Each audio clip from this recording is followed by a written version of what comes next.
Hello friends, आज मैं अपनी वीडियो में लेकर आई हूँ उड़द की दाल की रसवरी, जो कि हमारी इमरती बनाई जाती हैं।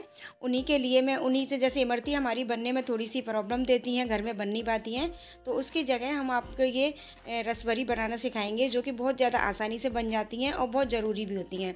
और इस समय हमारे श्राद्ध चल रहे हैं, पितृपक्ष इनको कहते हैं, तो उनके भोग के लिए, प्रसाद के लिए उड़द की दाल की कोई ना कोई मिठाई बनाना बहुत ज़रूरी होता है। तो फ्रेंड्स, चलते हैं और बनाते हैं ये इजी सी मिठाई, जो कि बहुत ज़्यादा ज़रूरी होती है। लेकिन उससे पहले मेरे चैनल वेज फॉर वेजीज में आपका बहुत बहुत स्वागत है। और फ्रेंड्स, अगर चैनल पर नए आए हो तो चैनल को सब्सक्राइब और बेल आइकन का बटन ज़रूर दबाइए, जिससे हर वीडियो की नोटिफिकेशन आपको सबसे पहले मिलती रहे। तो चलिए चलते हैं किचन में और बनाते हैं इसे। इसके लिए मैंने लिए 1 कटोरी उड़द की दाल, जो सफ़ेद वाली होती है, बिना छिलके की, धुली हुई, करीब 200 ग्राम, 1 कटोरी मतलब 200 ग्राम करीब। और इसको बीन करके हम अच्छे से बिल्कुल साफ़ कर लेंगे इसको, और कम से कम 2-3 बार हम इसको पानी में धो करके और 4 से 5 घंटे के लिए इसको भिगोने के लिए रख देंगे। 4 से 5 घंटे में ये भीग करके बिल्कुल सॉफ्ट हो जाएगी, बहुत ही बढ़िया सी। ये देखिए इस तरीके से, और ये हमारी बिल्कुल भीग करके तैयार हो गई है। 4-5 घंटे के लिए हमने इसको भिगोने रख दिया था। अब इसका पूरा पानी हम निकाल देंगे एक साथ, बिल्कुल इसमें पानी का यूज़ नहीं करना है हमें। इस तरीके से देखिए, और इसको मिक्सी के जार में डाल करके हम इसको महीन पेस्ट बनाएंगे, बिल्कुल बहुत ही चिकनी सी, स्मूथ सी, इस तरीके से हम इसको पीस लेंगे। ये देखिए, और एक बाउल में निकालेंगे अब, जो कि अच्छे से फिट सके, थोड़ा सा बड़ा ही लेंगे हम इस तरीके से। और देखिए, अब हम तब से पहले बनाते हैं चाशनी। इसके लिए तो मैंने 2 कटोरी चीनी ली है, जिससे हमने वो उड़द की दाल नापी थी ना, उस कटोरी से, उसी कटोरी से हम 2 कटोरी चीनी ले लेंगे। यानी 200 ग्राम दाल थी तो करीब 400 ग्राम चीनी, और इसमें करीब 150 से 200 ग्राम करीब हम इसमें पानी डालेंगे, यानी 1 कटोरी करीब पानी डालेंगे।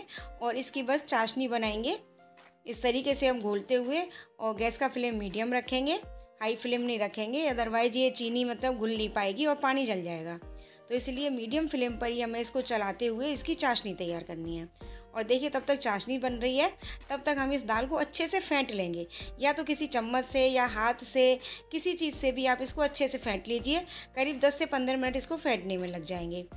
अब देखिए, चाशनी हमारी बन रही है, और इसमें 4-5 इलायची को कूट करके, पीस करके हम इसमें डाल देंगे, जिससे अच्छा सा इसका फ्लेवर आए। अगर इसमें आप ये इलायची न डालना चाहें तो 4-6 धागे इसके केसर के भी डाल सकते हो, जिससे कि अच्छी सी खुशबू आएगी इसमें। और इस तरीके से देखिए हमारी ये चाशनी बन करके तैयार हो जाएगी। और अब इसमें डालेंगे थोड़े से ये साइट्रिक एसिड के दाने, 10-12 दाने डालने। इससे क्या होगा कि चाशनी हम जिस भी चीज़ पर चढ़ाते हैं, जैसे हम इस रसवरी बना रहे हैं या कोई जलेबी आदि बना रहे हैं, तो उनके ऊपर ये चाशनी जमेगी नहीं, बिल्कुल लिक्विड रहेगी, जमेगी नहीं। और इसीलिए हम इसमें डालते हैं साइट्रिक एसिड। आप चाहें तो थोड़ा सा नींबू का रस भी डाल सकते हो, अगर साइट्रिक एसिड नहीं है तो आपके पास।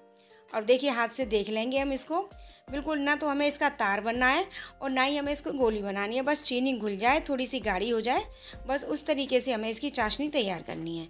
बस अब चाशनी हमारी बन करके तैयार हो गई है। अब देखिए, गैस का फ्लेम बंद कर देंगे। अब देखिए, चम्मच से देख लेंगे, बस थोड़ी सी गाढ़ी सी हो जाए, बस देखिए बूंद गिर रही है गाढ़ी सी। और अब देखिए, हमने जो दाल को फेंटा था वो हम देख लेंगे हमने किस तरीके से फेंटी है, और इसकी एक पहचान देखेंगे कि हमारी दाल पूरी तरीके से फिटी है या नहीं। ये देखिए, थोड़ी सी लेंगे और 1 कटोरी में पानी लेकर के उसमें ये डाल देंगे, थोड़ी सी पकौड़ी सी। ये देखिए, इसका मतलब ये तैर रही है पानी में, तो इसका मतलब बहुत परफेक्ट तरीके से फिट चुकी है।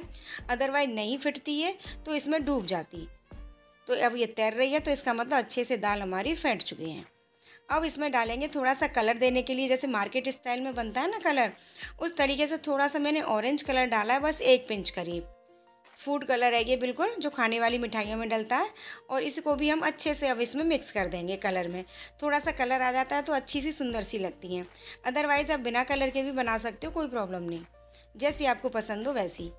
और अब एक कढ़ाई में हम कुकिंग ऑयल रखेंगे, कोई भी घी, ऑयल, कुछ भी बना सकते हो आप, जिसमें आप बनाना चाहें, थोड़ा सा डाल करके। और बस जो हमने पकौड़ियाँ ली हैं, जो बनाई हैं हमने दाल से फेंट करके, उसकी छोटी छोटी हम पकौड़ियाँ बनाकर तैयार करेंगे। बहुत ज़्यादा छोटी नहीं बनानी है, बहुत ज़्यादा बड़ी नहीं बनानी है, बिल्कुल मीडियम, इस तरीके से देखिए। और गैस का फ्लेम हम इस समय लो रखेंगे। ये देखिए, हाथ से और उंगली से बिल्कुल बिल्कुल जैसे एकदम से सांचा होता है ना, उस तरीके से बन जाएंगी, हाथ से बिल्कुल गोल गोल, इस तरीके से देखिए। और एक साइड से सिकने पर हम इसको अलट पलट कर देंगे, पलटते जाएंगे देखिए। और गैस का फ्लेम लो रखेंगे, हाई फ्लेम नहीं रखेंगे। थोड़ा सा चाहिए तो आपको मीडियम कर सकते हो। लेकिन हाई फ्लेम हम इसका बिल्कुल नहीं करेंगे, क्योंकि हाई फ्लेम पर ये जल जाएंगी और अंदर से कच्ची रह जाएंगी।